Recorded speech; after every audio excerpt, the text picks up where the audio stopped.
Vamos lá, meus amores, dando continuidade aqui ao nosso Poder Executivo. Na aula passada a gente trabalhou com toda a composição e estrutura desse Poder Executivo, mas outro assunto que muitas vezes é abordado também em edital diz respeito às atribuições, às responsabilidades do Presidente da República. E todas elas estão estruturadas ali no artigo 84 da Constituição Federal. Antes da gente começar a conversar sobre o artigo 84, a gente tem algumas considerações para fazer de cunho doutrinário, tá? Lembra lá na nossa primeira aula que a gente conversou que o Presidente da República ele desempenha dois tipos de função?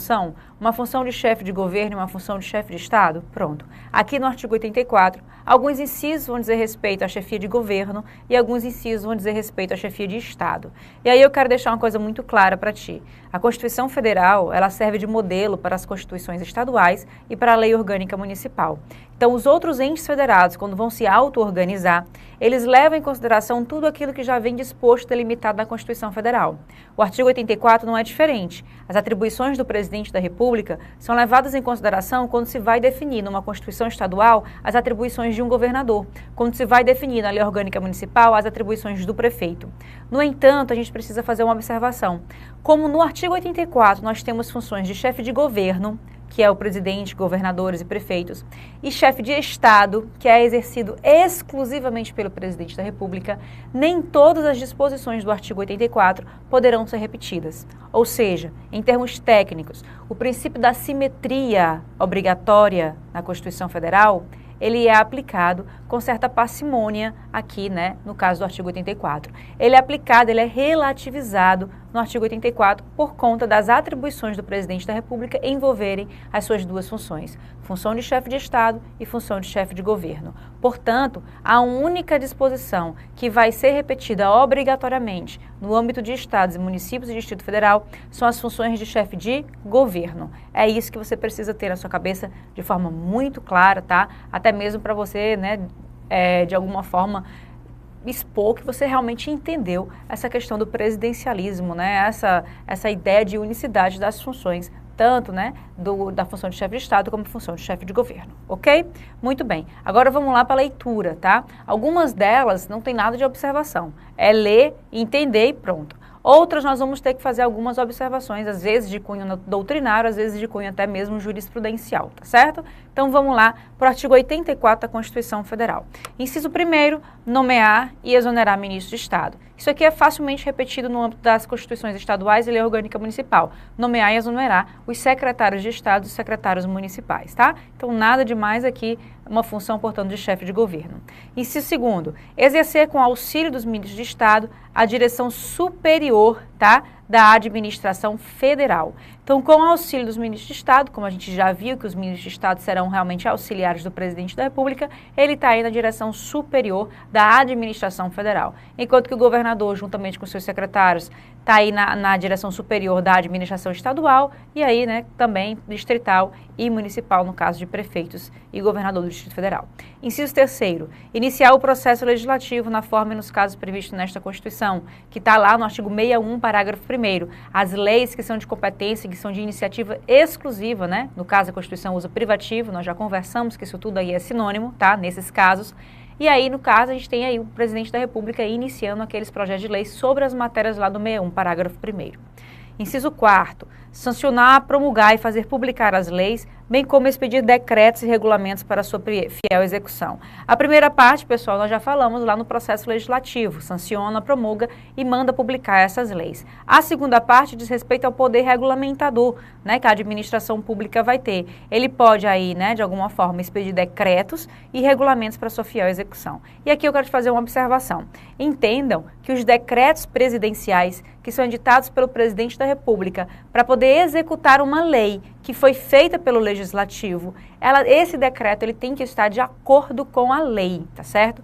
Existe aí um controle de legalidade entre o decreto presidencial e a lei que ele está regulamentando. Se essa lei tiver alguma disposição inconstitucional, eu vou ter aí agora um controle de constitucionalidade entre a lei e a Constituição Federal. Isso aqui é para o pessoal que vai fazer, né, prova envolvendo controle de constitucionalidade com um aprofundamento maior. Então, no caso, Quando a lei dispõe de alguma inconstitucionalidade, de alguma incoerência com a Constituição Federal, eu tenho um controle de constitucionalidade. No entanto, quando o decreto viola as disposições de uma lei, vai além do que ele poderia fazer, tá? Traz regra nova ou diferente do que a lei que ele está regulamentando diz, eu vou ter aí um controle de legalidade, tá? Então, o decreto presidencial, ele é objeto de controle de legalidade, mas ele não pode ser objeto de controle de constitucionalidade. Ele só será atendido, só será atingido, no caso, por uma declaração de inconstitucionalidade de forma indireta. Quando, Arsênia? Quando a lei que ele regulamenta tiver sido declarada inconstitucional e aí o dispositivo que está inserido nesse decreto regulamentador também vai estar aí indiretamente atingido, tá? Mas como objeto próprio de uma ADI ou de uma ADC, ele não poderá ser, tá? Então, o decreto presidencial não é objeto de ação declaratória de inconstitucionalidade nem de constitucionalidade. E aí, as observações envolvendo esse assunto, a gente vai falar quando estiver vendo lá controle de constitucionalidade. Estou com a regra, tá? A regra é essa. Vai que tem exceções, né? Nós vamos conversar mais na frente, tá certo? Então, aí é o nosso poder regulamentador. Quando a lei federal, a lei estadual, a lei qual for, precisa ser aplicada no âmbito do Estado, é o governador, né? Ou no caso aí, presidente da República, que vai dizer qual é o órgão responsável, a secretaria que vai fazer, quem é o prazo para pagamento, enfim. Todos aqueles detalhes necessários para a execução, né? Para uma boa e sua fiel execução de uma lei. Inciso 5, vetar projetos de lei total ou parcialmente, como a gente já viu, faz parte também do processo legislativo. E aqui o famoso inciso 6º, tá? Esse inciso 6º, pessoal, ele é muito importante porque ele é o de maior incidência em provas de concurso. Primeira observação que eu tenho para fazer para ti. Quando a Constituição fala que no inciso 6º, dispor mediante decreto sobre, ela está dizendo que o presidente da República necessariamente precisará usar decreto. Ele não tem opção de iniciar uma lei.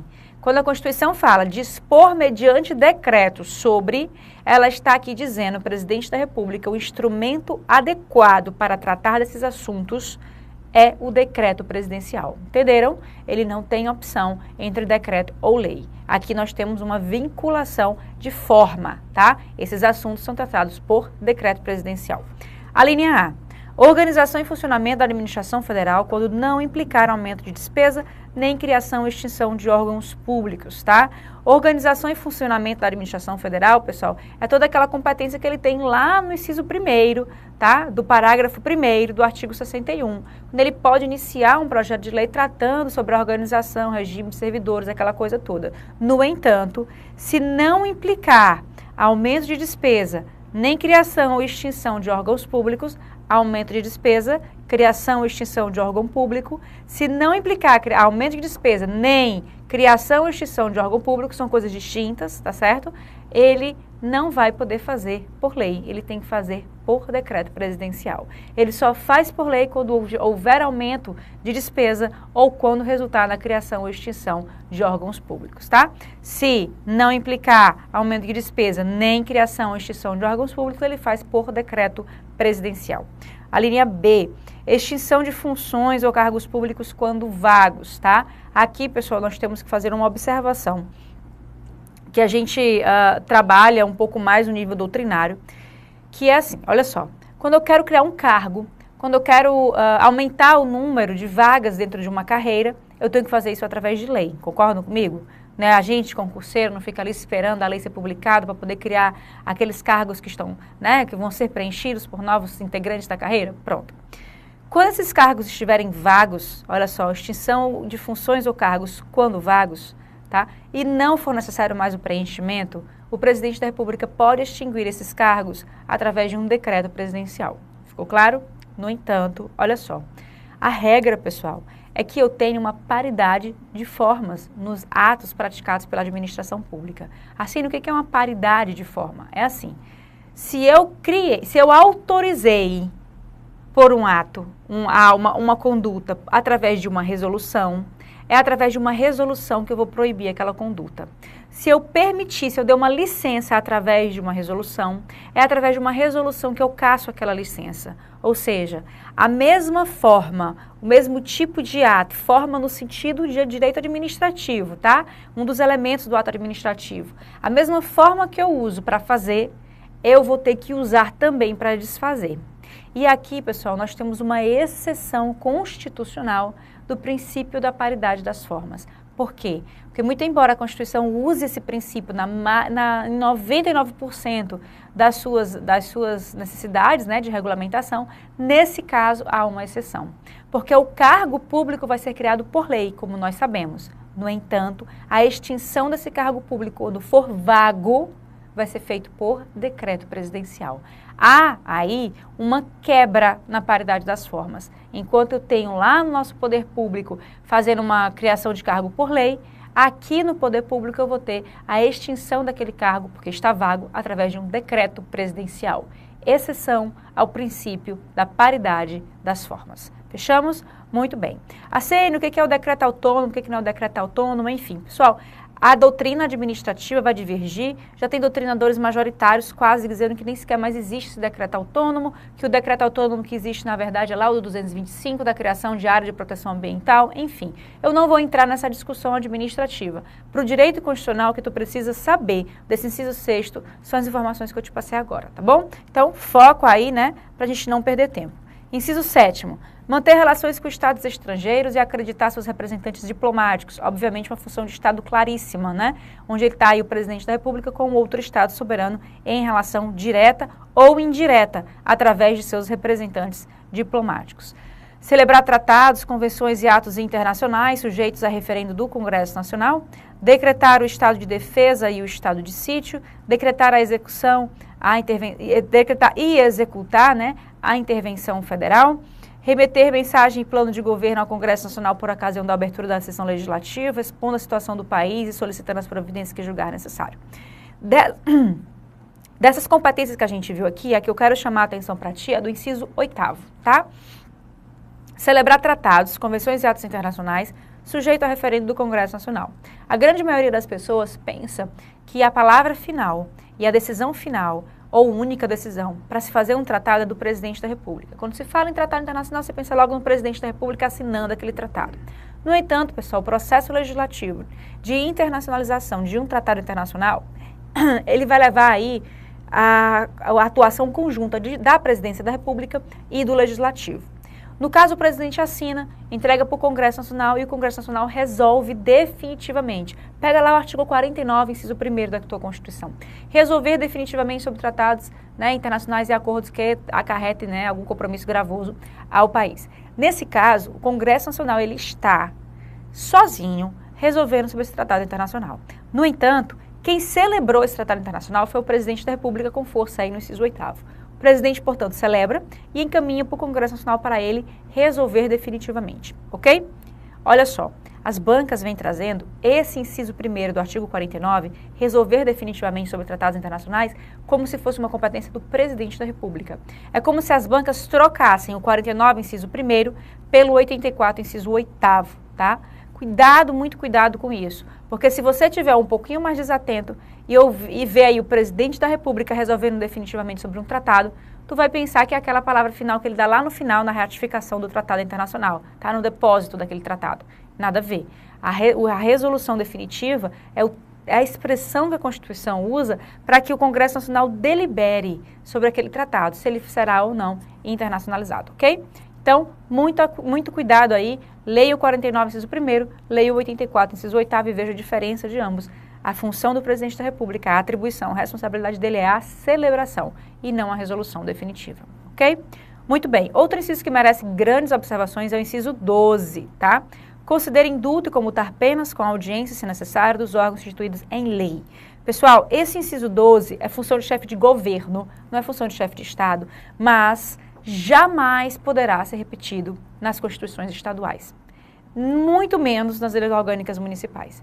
Muito menos também, né, lá na Constituição Distrital, na Lei Orgânica Distrital. Por que que não pode, pessoal?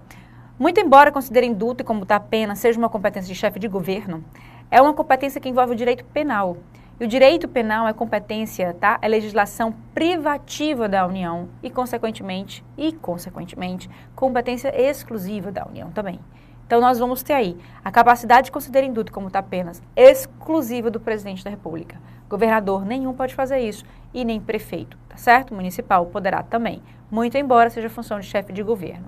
Então, voltando àquela minha primeira observação, onde eu falei para ti que o princípio da simetria, ele tem que ser aplicado com muito cuidado no artigo 84, porque apenas as funções de chefe de governo poderão ser simetricamente repetidas pela Constituição Estadual e pela Lei Orgânica Municipal. Eu estou te trazendo a exceção para aquela minha afirmação. Tá? Naquela minha afirmação, logicamente, eu estou te passando uma regra, né? Eu tenho que começar a construir o conhecimento contigo e venho agora te trazer a exceção. O inciso 12 é a exceção para a simetria obrigatória do artigo 84. Nem toda função de chefe de Estado, de chefe de governo, poderá ser simetricamente repetida no âmbito de Constituição Estadual e Lei Orgânica, tá? Nem toda. Por quê? Porque o inciso 12, muito embora seja função de chefe de governo, diz respeito a direito penal, e direito penal é competência federal e não estadual nem municipal. Fechamos? Portanto, considere induto como está apenas o presidente da República pode fazer. Inciso 13. Exercer o comando supremo das Forças Armadas, nomear os comandantes da Marinha, do Exército e da Aeronáutica, promover seus oficiais generais e nomeá-los, né, para os cargos que eles são privativos. Inciso 14. Nomear após aprovação pelo Senado Federal os ministros do Supremo Tribunal Federal e dos Tribunais Superiores, os governadores de território, Procurador-Geral da República, presidente e os diretores do Banco Central e os outros servidores quando determinado em lei. Nós já vimos algo muito parecido que foi lá no 52, né? Onde a gente viu que o Senado Federal vai fazer a chamada sabatina, em sessão pública, né? Das pessoas onde o governador vai nomear após aquela sabatina, após a aprovação do Senado Federal. Por que eu sublinhei o Procurador-Geral da República? Porque para o presidente da República destituir o Procurador-Geral da República das suas funções, o Senado Federal, né? De forma, por iniciativa do próprio presidente da República, sem ser por pedido do PGR, tá? Quando o presidente quiser, por motivo seu, destituir o PGR, o Senado Federal também precisa aprovar. Os demais não precisam de aprovação do Senado Federal, tá? Nomear, observado o disposto no artigo 73, os ministros do Tribunal de Contas. O presidente da República fica aí com 1/3, né, do Tribunal de Contas da União para estar nomeando, 1/3 dá 3 ministros para ele nomear e os outros 6 pelo Congresso Nacional. Nomear os magistrados nos casos previstos nesta Constituição e também, né, o advogado-geral da União. Nomear membros do Conselho da República nos termos do artigo 89, inciso 7º, nós vamos conversar sobre isso. Convocar e presidir, né, o Conselho da República e o Conselho de Defesa Nacional. 19. Declarar guerra, no caso de agressão estrangeira, autorizado pelo Congresso Nacional ou referendado por ele, tá? Quando ocorrido no intervalo das sessões legislativas e nas mesmas condições, decretar total ou parcialmente a mobilização nacional. Vejam que a declaração de guerra ela não é automática. Muito embora nós tenhamos aí um perigo de invasão, um perigo de uma grande ameaça à nossa soberania, né? Até mesmo um perigo de, enfim, de bombardeios, morte de civis e tudo isso, a declaração de guerra ela não é automática. Tem que passar aí pela autorização primeira do Congresso Nacional. A não ser que o Congresso Nacional esteja em recesso, é que o presidente poderá declarar a guerra automaticamente. Mas o Congresso Nacional, no recesso, irá se reunir para referendar aquela declaração de guerra ou cassar aquela declaração de guerra e aí cessar, né, todos os seus efeitos. Portanto, declaração de guerra só é automática em época de recesso, muito embora haja o referendo do Congresso Nacional posteriormente. No caso normal, sem recesso, o controle do Congresso Nacional é feito anteriormente, tá certo? Antes do presidente da República poder, né, para produzir efeitos na sua declaração de guerra. Inciso 10, celebrar a paz, autorizado com o referendo do Congresso Nacional, como a gente já viu, mesma forma da declaração de guerra, conferir condecorações e distinções honoríficas, tá? Permitir nos casos previstos em lei complementar que forças estrangeiras transitem pelo território nacional ou nele permaneçam aí temporariamente, tá? Vejam que eu tenho que ter uma lei complementar para tratar desse assunto e aí ele vai transitar pelo território nacional. Enviar ao Congresso Nacional plurianual, projeto de lei, diretriz orçamentária e as propostas de orçamento previstos nesta Constituição. Prestar anualmente ao Congresso Nacional, dentro de 60 dias após a abertura da sessão legislativa, as contas referentes ao exercício anterior. Caso ele não cumpra esse prazo de 60 dias, o que vai acontecer? Nós já vimos também. Artigo 51, inciso 2º, né? A Câmara dos Deputados tomará as contas do presidente da República, caso ultrapassado esse prazo, ele não tenha ainda prestado essas contas, né? Então, cabe aí à Câmara dos Deputados fazer a tomada de contas. Prover e extinguir os cargos públicos federais na forma da lei, tá certo? O artigo aqui 25, prover e extinguir os cargos públicos federais na forma da lei. Vejam que eu tenho aí duas situações, uma de provimento e a outra de extinção. Lembrando que se tiver vago, a extinção vai ser feita por decreto legislativo, né? E se não tiver vago, nós temos aí uma lei definindo como será feita essa extinção. Editar medidas provisórias com força de lei, nos termos do artigo 62, tá? Regra de simetria obrigatória. Governadores podem editar medida provisória, contanto que a Constituição do Estado esteja autorizando e seguindo as mesmas regras da Constituição Federal. Da mesma forma acontece com os governadores, com o governador do Distrito Federal. Prefeito, pessoal, também pode editar medida provisória, tá? No entanto, ele precisa de duas autorizações. Uma autorização da Constituição Estadual e outra autorização da Lei Orgânica Municipal. E o procedimento para o prefeito poder editar a medida provisória tem que estar também igualzinho lá ao 62 da Constituição Federal, que nós vimos, tá? Então, é regra de simetria obrigatória, pode sim governadores e prefeitos editarem medida provisória. Exercer outras atribuições previstas nesta Constituição, o que faz do nosso rol de competências do Presidente da República um rol aí meramente exemplificativo. Caso a Constituição Federal traga outro tipo de função, outro tipo de responsabilidade, deverá ele também exercer essas competências, tá? Rol que não é exaustivo, meramente exemplificativo. Parágrafo único. O Presidente da República poderá delegar as atribuições mencionadas no inciso 6º, 12 e 25, mas o 25 apenas a primeira parte. A quem? Aos ministros de Estado, ao Procurador-Geral da República, ao Advogado-Geral da União, que observarão os limites traçados nas respectivas delegações. Primeiro, o meu limite material, tá? O meu limite objetivo, que é o quê? O assunto que pode receber delegação.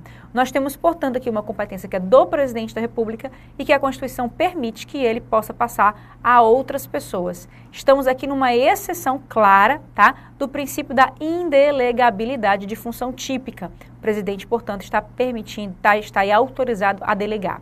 Quais as suas funções ele pode delegar? Todas? Não.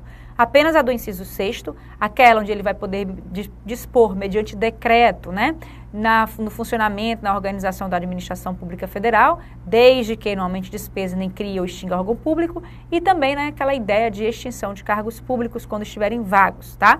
Tudo isso daí por decreto presidencial. O inciso 12, que vai falar lá da comutação de penas, que a gente conversou, aquele inciso que, muito embora seja função de chefe de governo, não pode ser, né, simetricamente repetido nas constituições estaduais. E o inciso 25 está aqui ele, ó, lindo e maravilhoso, prover e extinguir os cargos públicos federais na forma da lei. No entanto, a única parte desse inciso que pode ser delegada é a primeira parte. E a primeira parte diz respeito ao provimento de cargo público. E aí, pessoal? Quando eu falo em prover cargo público, eu estou falando que as novas pessoas, todas aquelas formas de provimento, não apenas as novas, né, por nomeação, mas a gente já viu que a forma de provimento são várias, né? A própria promoção, a própria remoção, tudo isso vai gerar um novo ato de provimento. Todos os meus atos de provimento, que estão lá na Lei 8112, nós vamos ter aí a possibilidade do Presidente da República estar delegando essas atribuições. Vejam que é apenas o provimento, a extinção não é. Porque a primeira parte de uma oração é o primeiro verbo, e o primeiro verbo é apenas o prover, o provimento, tá certo? Então vejam aí que eu posso, portanto, delegar essas atribuições aos meus ministros de Estado, ao Advogado-Geral da União e ao Procurador-Geral da República, ok? Uma observação jurisprudencial nos termos do STF. Lembra lá daquele princípio da paridade das formas que eu conversei contigo, onde eu falei que eu tenho aí a obrigação da mesma forma ser usada para fazer e para desfazer? Aqui acontece a mesma lógica, o mesmo raciocínio. Se eu estou permitindo que seja um ato delegatário, ou seja, que alguém em delegação faça o provimento, aquela mesma pessoa em delegação poderá fazer o desprovimento daquele cargo, tá? A exoneração daquele cargo. Então, se eu deleguei ao Procurador-Geral da República a delegação dos novos procuradores da República, aqueles que pedirem exoneração ou que pedirem para sair também terão um ato assinado pelo Procurador-Geral da República, ok? Então, nós temos aí, portanto, respeito ao princípio da paridade de formas, digamos, uma consequência na delegação do provimento, tá, de cargos públicos. No caso, o desprovimento desses cargos públicos também serão feitos aí por esses delegatários, tá? Outra forma de cobrar isso daqui, pessoal, é como o CESP gosta. O CESP, ele gosta de trazer palavras bonitas para poder, né, justificar certas regras constitucionais. Aqui nós estamos vendo uma possibilidade de delegação das funções do presidente da República com uma limitação material e limitação subjetiva. A minha limitação material ou objetiva diz respeito ao assunto, ao conteúdo, que é o inciso 6º, o inciso 12, o inciso 25. A minha limitação subjetiva diz respeito ao sujeito, ao ser que vai receber a delegação. E aí nós temos o advogado-geral da União, nós temos aí o procurador-geral da República e os ministros de Estado, tá certo? Lembrando que tem status de ministro de Estado o presidente do Banco Central. E aí o presidente do Banco Central, apesar de não estar em um ministério, ele também vai ter competência de receber essas delegações, porque o STF reconhece a ele status de ministro de Estado, ok? Muito bem.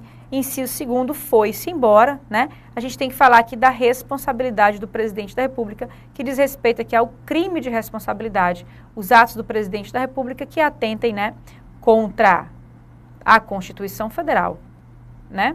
Essa aqui é são os meus atos que podem ser considerados como crime de responsabilidade. Os que atentem contra a Constituição Federal, especialmente sobre, e aí nós temos 7 incisos que vão exemplificar. Eles não vão esgotar os meus atos de crime de responsabilidade, tá? Entendam, pessoal, que o crime de responsabilidade ele é uma figura específica para o presidente da República. E a gente está aqui tratando de algo que está puramente na Constituição Federal. Muito embora eu tenha um decreto-lei lá de 1943, 63, antigão, falando aí sobre a regulamentação, o procedimento desse crime de responsabilidade, tá? Lembrando que o ato de improbidade, olha aqui, ó, ele é uma espécie, né? É uma das formas de se cometer crime de responsabilidade. E como eu não posso responsabilizar uma pessoa 2 vezes pela mesma coisa na mesma esfera, porque isso aqui é uma esfera administrativa, tá? Muito embora a gente chame de crime, esse não é um crime de direito penal, isso aqui é um crime administrativo, tá? Vamos pensar assim. Eu não vou poder responsabilizar o presidente da República por atos de improbidade de acordo com a lei de improbidade. O presidente da República, quando praticar atos de improbidade, ele vai ser responsabilizado como um crime de responsabilidade, dentro do procedimento que nós vamos ver na próxima aula, tá certo? Então, quando eu falo em crime de responsabilidade do presidente da República, eu estou falando de atos que atentem contra a Constituição Federal, toda a Constituição Federal, tá?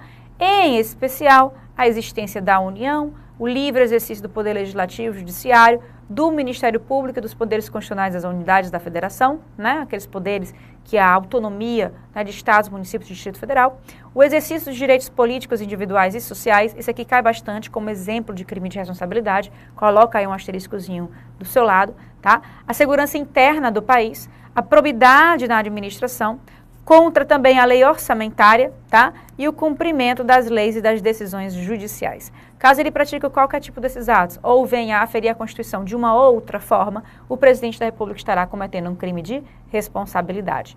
Esse crime de responsabilidade, o procedimento dele já existe muito antes de 1988, tá?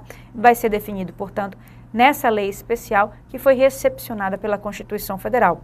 E essa lei vai estabelecer as normas de julgamento. Está aqui o parágrafo único falando isso. No entanto, nós temos aqui, ó, o artigo 86, que vai falar sobre essa possibilidade de responsabilização do presidente da República. E na próxima aula a gente vem tratando exatamente sobre isso. Como que o presidente da República pode ser responsabilizado pelos atos que ele venha praticar, tanto na esfera administrativa, por um crime de responsabilidade, como na esfera penal, tá? Por um crime mesmo de natureza penal. Então, até já falando aqui de responsabilidade do presidente da República e a forma, né, de se punir esse presidente da República, administrativamente e penalmente. Até já.